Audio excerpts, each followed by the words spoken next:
not edify our children when we Disneyfy a yes-man culture and digitize the learning process into ones and zeros. We do not praise when we raise the de-dodging of the ball and the empty belief that Nike makes them all winners in a dog-eat-dog world. How can we elevate when we educate to Clone War their actions, Halo their weapons, and send them into the world of Warcraft to kill for the Call of Duty?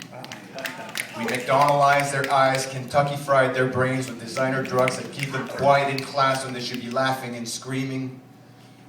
We turn them into Burger King babies and we build a 2-story wall marked around their hearts. I did not bring my children into this world to be a 2.0, to be drones and silent witnesses, to be just another avatar in a sea of faces.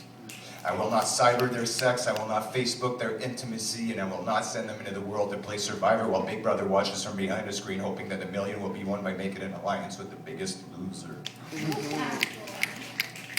I need to put legends back at the end of Intel. I need to take the station out of play. I need to give them a box without the X, give them scissors, and let them build their own virtual reality. I want my children to dream of flying and playing in Neverland, the one from the book, not the movie. I want them to live in hobbit houses and build a 10-story skyscraper out of milk crates. And how can I call myself a father if I outsource my parenting to made-in-China screens and machines and let them press buttons all day instead of taking them outside, Teletuned and Nintendo to death?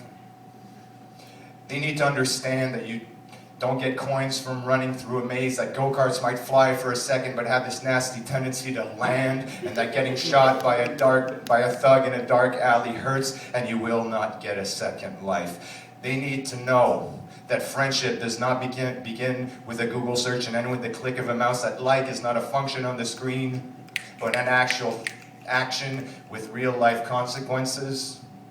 And they need to learn that sometimes life isn't fair, that sometimes people die, and that some live at the expense of others, and they need to learn respect for their elders, their teachers, and for that slow guy in the corner. And how can I divulge wisdom if I indulge their ego to where it shadows their dignity and their true sense of self? I will not accept good enough from my children when they can give me great. I will not negotiate and give in to their little fucking terrorist tactics. And although it breaks my heart to watch them cry, I will not coddle them into failure.